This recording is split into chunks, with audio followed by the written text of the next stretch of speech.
जा रहा है कि इंडिया डेवलपमेंट प्रोजेक्ट्स अफगानिस्तान के साथ दोबारा शुरू करने जा रहा है, क्योंकि फॉरेन सेक्रेटरी उनके वो अफगानिस्तान के एक्टिंग फॉरेन मिनिस्टर से मिले हैं। तो सवाल यहाँ पर यह है कि is this a message for Pakistan के दोबारा से मामलात वो कारज़ई और अब्दुल्ला वाले दौर तक जा सकते हैं या समथिंग एल्स? वहाँ तक तो नहीं जा सकते, मगर गेम शुरू हो गई है। गेम ये है ना, देखे ना हुआ क्या है। तो उसमें पहले ये हुआ कि जब तालिबान आए तो पाकिस्तान सबसे बड़े उनके सपोर्टर थे, ठीक। इंडिया को उस तालिबान ने वैसे ही भागने शुरू हो गए थे वहाँ से। तो यही ख्याल था कि ये पाकिस्तान और तालिबान की हुकूमत जो है ये भी बड़ी मज़े की चलेगी, मगर ऐसे नहीं हुआ। अब सबके अपने अपने मफाद हैं। तालिबान के मफाद ये हैं कि तालिबान अफगानिस्तान के अंदर कोई सिविल वॉर ना हो जाए, जिसके साथ तालिबान रजीम कमज़ोर ना हो जाए। अच्छा। सिविल वॉर हो सकती है अगर तालिबान, पाकिस्तानी तालिबान और IS जो है, दाइश जो है, वो इकट्ठे हो जाएं और वो इस तालिबान रजीम को गिराने की कोशिश करें।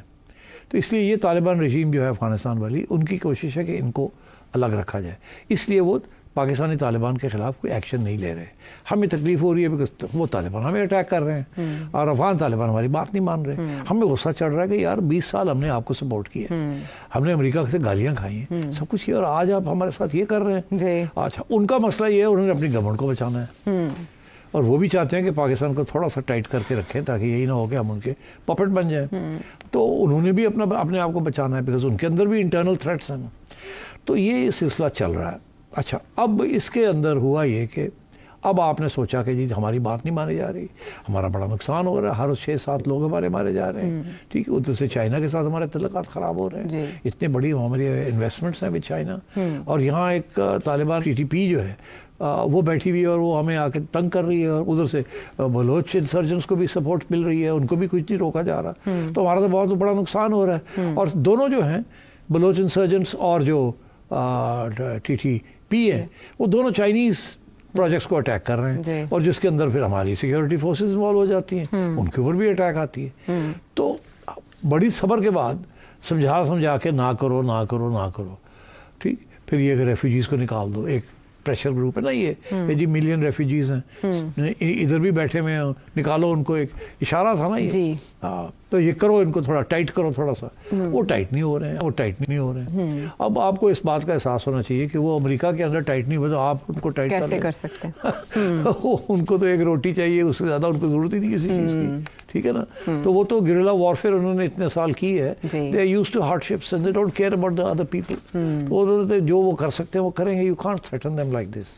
मगर इनका हमारा भी तो प्रॉब्लम है ना, we can't allow this to continue. ऊपर से we are a mighty power in the region, हम तो कहते हैं एटॉमिक पावर है, और ये तालिबान हमारे साथ ये कर रहे हैं। तो हमने फिर कोई थोड़ी बहुत अटैक वैक किया, हमने भी कोई थोड़ी बहुत दिखाने के लिए कि जी फिर हम पहुंच जाते हैं फिर, ठीक। अच्छा, आप पहुंच गए, अब तालिबान को तकलीफ हुई है, ये क्या हुआ, उन्होंने धमकी दी है फिर हम भी आएंगे। बात आगे बढ़ रही है। इंडिया ने देखा कि ये बड़ा जबरदस्त मौका है, लोहा गर्म है, पहुंचो चोट करो, पहुंचो। और उधर से देखा उन्होंने कि इंडिया आना चाह रहा है, पाकिस्तान को तकलीफ होगी, आ जाओ। ये पॉलिटिक्स में होता है। आज आप नॉर्दर्न अलायंस जो ताजिक, अहमद शाह मसूद ताजिक्स, आप उनके साथ जो कि इस वक्त पनाह लिए हुए हैं ताजिकिस्तान में, आप पहुंच गए हैं वहाँ उनके साथ रब्ता करने के लिए, ठीक। The enemy of my enemy is my friend, the formula, ठीक। तो तालिबान ने कहा लो जी, the enemy of your enemy is my friend, उन्होंने इंडिया के साथ खोल लिए। तो अब क्या फिर से खाना जंगी अफगानिस्तान? नहीं, अब खाना जंगी तो है अफगानिस्तान में, मगर अब डेंजर जोन ये है कि ज़्यादा खाना जंगी सिविल वॉर की तरफ ना अफगानिस्तान चला जाए, बिकॉज ये अब दोनों एक कदम आगे बढ़ गए हैं। इंडिया कहता है उनको कि तुम्हें क्या फिक्र है, हम आपको पैसे भी देते हैं, ये भी करते हैं, वो भी करते हैं। इंडिया भी तो अपनी पूरी वहाँ कोशिश करेगा ना किसी तरीके के साथ जमाए पाऊँ। तो मैं ये समझता हूँ कि वहाँ आप ग्रेट गेम एक दफ़ा फिर शुरू होने वाली है। ये जो ताजिकिस्तान के साथ रब्ता पाकिस्तान ने किया है, this is a very significant development. और इसके साथ फिर वो वखान कॉरिडोर जो कि एक छोटी सी नैरो स्ट्रिप है between Pakistan and Tajikistan, China and Afghanistan.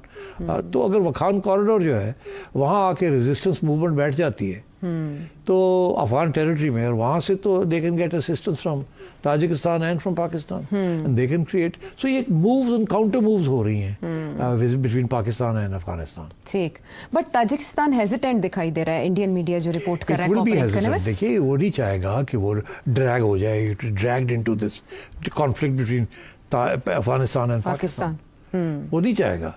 मगर अब बात यह है कि उन्होंने पनाह तो दी हुई है ना शिमाली इत्तेहाद को, तो क्या शिमाली इत्तेहाद को इंगेज कर सकता है, कामयाब हो जाएगा पाकिस्तान अपनी इस मूव में, क्योंकि वो तो कामयाब दिखाई दे रहे हैं ना? मेरा ख्याल है कामयाब हो जाएगा। अच्छा, हाँ, ये जो ग्रुप्स होते हैं ना, ये सारा वक्त बैठे होते हैं कि जी हमें इमदाद हमें कौन दे। अब देखिए बलोच को एक बलोच लीडर का हैरवे आर्मरी का एक बयान था, मैंने इसको इंटरव्यू किया था, जिसमें उसने ये कहा था कि हमें CIA भी पैसे देगी तो हम उनसे ले लेंगे, हथियार भी ले लेंगे, पैसे भी ले लेंगे, हमें अगर शैतान भी देता है तो हम ले लेंगे, हम अपनी जदोजहद नहीं छोड़ेंगे। तो ये जो रेजिस्टेंस मूवमेंट्स होते हैं, इनका ये मौका परस्ती होती है, जहाँ से भी हथियार या पैसा मिले, दुश्मन भी दे रहा हो तो ले ले, आगे जाके देखा जाएगा, इस्तेमाल तो हमने करने हैं। तो मेरा ख्याल है कि इसी किस्म की सिचुएशन है। नॉर्दर्न अलायंस को अगर हम सपोर्ट करते हैं इन वन वे और द अदर, तो नॉर्दर्न अलायंस कहेगा तैयार हो जाएगा, उठो, बिल्कुल ठीक है। एंड देन बिकॉज वो, so you see the situation in Afghanistan ख़राब हो सकती है अगर अफगान हुकूमत और पाकिस्तान हुकूमत के दरमियान कोई मुज़ाकरात के बाद कोई अच्छी सिचुएशन नहीं डेवलप होती, तो अफगानिस्तान के अंदर भी बड़ी गड़बड़ हो सकती है।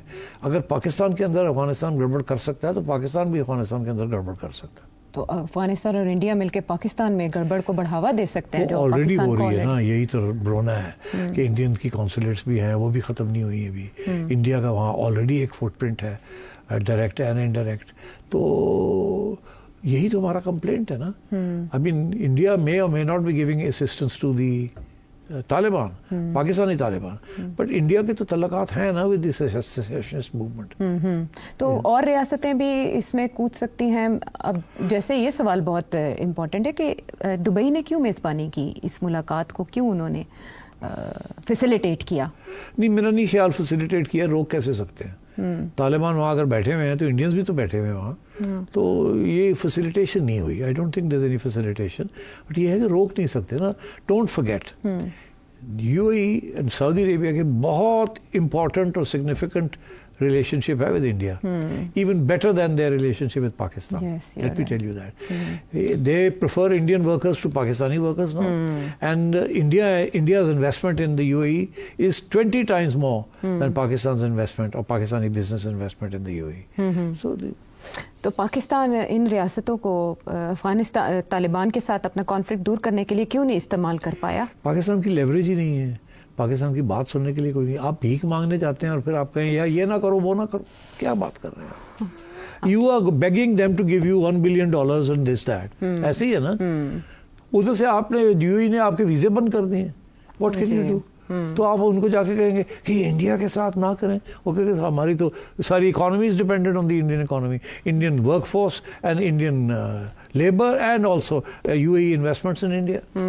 They have a bigger stake with India than we do.